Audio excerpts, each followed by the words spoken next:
안녕하세요. 주책연구소에 오신 것을 환영합니다. 반갑습니다.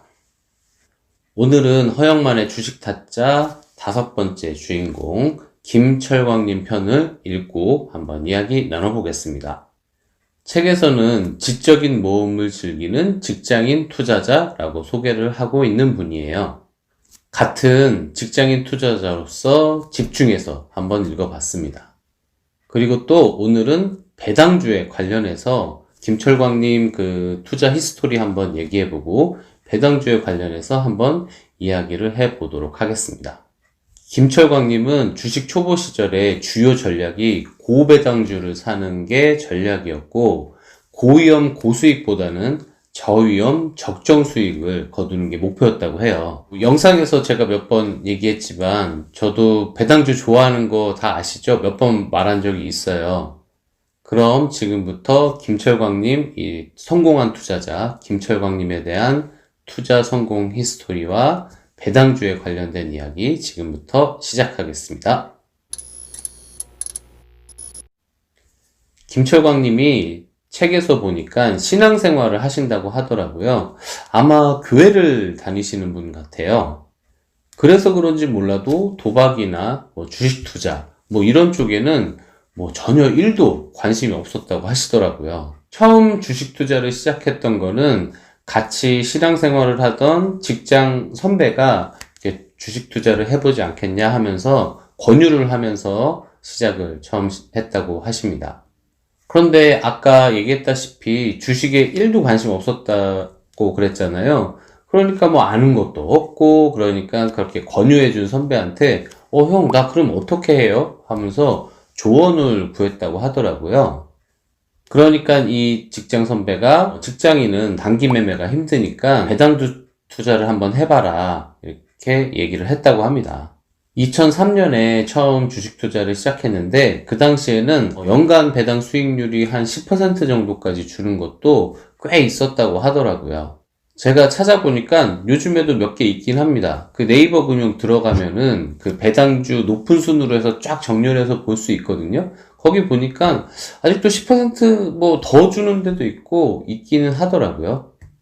그럼 지금부터 김철광님이 투자한 사례 2가지 한번 이야기해 보겠습니다. 첫 번째는 맥쿼리 인프라라고 호주계 회사인데 한국에 이렇게 돈 싸들고 와서 고속도로 깔아주고 터널 뚫어주고 이렇게 공사를 한 후에 몇십 년간 이렇게 계약을 해서 통행료를 받는 그런 회사가 있다고 하더라고요. 보통 근데 이런 회사는 이렇게 인프라를 깔아주는 회사잖아요. 그렇다 보니까 좀 세금 혜택이 있나 봐요. 다른 기업들은 세금으로 막 20%씩 내고 이럴 때 이 기업은 세금 혜택을 받아서 한 11% 정도 세금을 내면 된다고 해요. 그렇다 보니까 세금이 적으니까 아무래도 그 기업의 수익성이 좋을 수밖에 없는 것 같습니다. 1년에 2번 배당을 하는데 반기 배당이죠. 배당 수익률도 6% 정도고 고속도로 계속 잘 돌아가고 있으니까 망할 일도 없고 요즘 보니까 6% 정도더라고요. 배당 수익률이. 근데 아마 김철광님이 처음 투자 시작했을 때 2003년 당시에는 더 좋지 않았을까, 제가 확인한 사실은 아니지만 그렇게 예상을 하고 있습니다. 두 번째는 하이골드 8호라는 이 선박 펀드가 있는데 이 회사는 월 배당을 준대요. 그러니까 1년에 배당을 12번을 받는 거예요. 매월 1%씩 배당을 주니까 연간 배당 수익률로 따지면 12%가 되는 회사입니다. 쉽게 얘기해서 1억을 넣어놓으면 한 달에 100만원씩 주는 거죠. 배당으로. 제가 하이골드 8호 인터넷에 검색을 조금 해보니까 김철광님이 투자했을 때랑은 좀 상황이 많이 다른 것 같아요. 지금 상장 폐지 수순인 것 같더라고요. 좀 복잡하게 엮여 있어서 저도 정확하게 모르겠지만 감사 의견도 안 맞고 거래 정지되고 상장 폐지 수순인 것 같아요. 그러니까 이거 보시고 우와 1년에 12%나 줘? 그러면서 찾아보지 마세요. 안 찾아보셔도 될 것 같아요. 이런 종류의 회사들로 이렇게 배당으로 좀 재미를 보시다가 결정적으로 자산이 확 불어난 계기가 2008년 금융위기였습니다. 그럼 이 2008년 금융위기 때 돈을 많이 버셨다고 하니까 이 당시에 김철광님이 생각하신 투자 논리를 한번 따라가 보겠습니다. 당시에 금융위기가 터져갖고 나라가 망하네 망해 막 이렇게 얘기가 나오고 있는데 김철광님은 이미 맥쿼리 인프라 주식을 가지고 있잖아요. 경춘고속도로 가면은 차가 막 주말이면 꽉 차 있는 거죠. 즉 회사 가치의 훼손은 없다. 그렇기 때문에 배당컷은 앞으로 나오지 않을 것이다 라고 결론을 내리셨습니다. 김철광님은. 그런데 금융위기가 터지고 시장이 공포에 휩싸이니까 막 패닉셀이 나오겠죠. 사람들이 막 떨어지는 게 너무 무서워서. 그러니까 맥쿼리 인프라 같이 우량한 기업들, 이익도 잘 나고 배당도 잘 주는 이런 우량한 기업들도 사람들이 다 내던지는 거죠. 무서워. 그냥 팔아버릴래. 이런 상황이 오는 겁니다. 뭐 그런 위기 때는 뭐 그런 게 뭐가 필요해요. 삼성이고 뭐고 뭐 다 팔아버리는 게 또 이 시장의 심리잖아요. 사람의 공포가 그렇게 무서운 거고. 사람들이 다 팔면 당연히 주가는 하락하겠죠. 그런데 배당금이 고정이 돼 있다고 가정을 하면 주가는 떨어지니까 시가 배당률은 당연히 높아지게 돼 있어요. 시가 배당률은 배당금 나누기 주가거든요. 이 분모에 들어가는 주가가 떨어지면 시가 배당률은 당연히 올라가게 돼 있습니다. 원래 배당 수익률이 6%였는데 주가가 반토막이 되면 배당 수익률은 12%가 되는 거예요. 당시 은행금리가 한 3에서 4% 정도였던 걸로 알고 있는데 배당이 12%, 13%씩 주는 회사 기업이 있으면은 사람들이 막 사려고 하지 않겠어요? 그렇게 사고 싶은 사람이 많아지면 인기가 좋아졌다는 거잖아요. 그러면 당연히 주가는 올라가겠죠. 네, 이제 결론이 나오는 겁니다. 주가가 오른다고 했잖아요. 김철광님의 이 투자 논리 맵의 마지막 끝단은 투자금을 파격적으로 늘리는 거예요. 맥쿼리 인프라를 이미 가지고 있었지만 방금 전에 말씀드린 그런 논리에 의해서 투자금을 정말 파격적으로 늘리셨다고 합니다.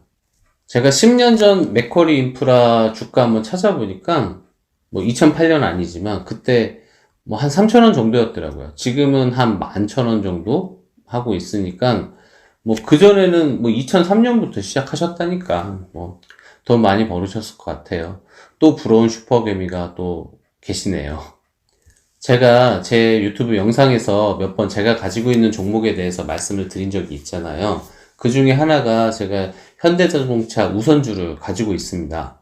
제가 현대자동차 우선주를 살 때 생각했던 게 우연인지 모르겠지만 이 김철광님의 이 투자 논리하고 비슷한 점이 있는 것 같아요. 물론 상황이나 그런 건 조금 달라요. 왜냐하면 김철광님은 이 맥쿼리 인프라라는 회사가 배당컷은 없다라고 단정하시고 결론을 짓고 이제 투자금을 파격적으로 늘리셨지만 저는 솔직히 현대자동차 우선주 살 때 배당컷을 당하고 뭐 이런 것까지는 솔직히 생각을 하지 못했었습니다. 제가 현대자동차 우선주를 67,000원에 매수를 했거든요. 당시 주가로 시가 배당률이 7% 정도였습니다. 저는 그냥 현대자동차가 요즘 조금 고전은 하고 있지만 망할 기업은 아니다라고 그냥 막연히 생각을 좀 했었던 것 같아요. 뭐 줄임이었으니까 이해해 주십시오. 그렇게 큰 기업은 망하지 않을 거라는 약간의 믿음, 또 그 당시에 막 스물스물 조금씩 올라오는 주가, 그리고 심지어는 게다가 7%의 배당까지. 7% 이자 주는 예금 있으면 안 넣으시겠어요? 저 같으면 넣을 것 같아요. 7%면. 그런데 현대자동차가 배당컷을 했어요. 이거는 정말 예상치 못했지만 저는 어차피 제가 현대자동차 주식을 산 시기가 있기 때문에 그 배당에 해당 사항은 없었지만 원래 현대자동차 1년에 2번 배당을 한다고 하더라고요. 근데 상반기에 주는 배당은 배당컷 당했습니다. 배당컷은 배당을 안 준다는 얘기거든요. 당연히 실적이 안 나서 돈을 못 벌면 배당을 당연히 못 주니까, 아니면 투자를 많이 해야 될 이유가 있어서 배당을 못 할 수도 있는 거니까. 근데 이번에 그렇게 배당컷을 당했다고 하더라고요. 몰랐어요. 하반기 배당은 잊지 않고 꼭 주시기를 기원하겠습니다. 현대자동차 여러분들. 하지만 제 투자 논리는 얼추 비슷하게 맞아떨어지고 있는 것 같아요. 현재 주가가, 현대자동차 우선주 주가가 한 85,000원까지, 90,000원까지 갔다가 지금 85,000원까지 됐는데 85,000원이 돼서 5,000원이 돼서 배당 수익률이 4.7% 정도까지 떨어졌어요. 제가 처음 살 때는 7%였는데 지금은 4.7%까지 시가 배당률이 떨어져 있는 상태입니다. 앞으로 더 올라서 시가 배당률 더 떨어졌으면 좋겠네요. 저는 7% 있을 때 샀으니까 제가 가지고 있는 원금 대비하면 저는 7%의 배당을 받는 거거든요. 작년이랑 똑같은 배당금을 준다면. 네, 오늘은 주식 타짜 김철광님 편을 읽고 배당주에 대해서 한번 이야기를 해봤습니다. 저는 앞으로 고배당주 중에 좀 이해가 안 될 정도로 좀 너무 높은 이런 고배당 기업이 있으면 좀 그 기업에 대해서 자세히 공부도 해보고 매출이나 이런 거 재무제표도 좀 보고 이렇게 좀 공부 좀 해보려고 하고 있습니다. 배당주 투자가 막 나쁘지는 않은 것 같다고 생각했기 때문이에요. 그리고 배당주 투자를 할 때는 그 기업이 순이익을 얼마나 많이 남기고 있는지, 그리고 그 순이익을 앞으로 잘 유지할 것인지 또는 성장을 할 것인지, 이런 매출이나 영업이익, 순이익 이런 지표들을 잘 살펴보고 또 그런 거에 대해서 공부하는 게 굉장히 중요할 것 같다라는 생각이 듭니다. 뭐 남는 게 있어야 배당을 줄 거잖아요. 배당 컷 당하면 배당주 투자는 나가리 되는 겁니다. 여러분, 오늘 저하고 얘기해본 이 배당주 투자 전략 어떠세요? 어떻게 생각하세요? 배당주에 또 너무 몰빵하는 거는 별로 저도 좋지 않다고 생각해요. 하지만 내가 가지고 있는 포트에서 약 한 30-40% 정도는 좀 안정적인 배당주 투자를 하면서 내 포트를 구성하는 것도 정말 나쁘지 않고, 지금 제가 가지고 있는 상식선에서는 굉장히 좋은 투자 방법 중에 하나라고 생각을 하고 있습니다. 네, 오늘도 소중한 시간 제 영상에 이렇게 투자해 주셔서 진심으로 고맙습니다. 마무리 전에 구독, 좋아요 부탁드리겠습니다. 고맙습니다. 안녕.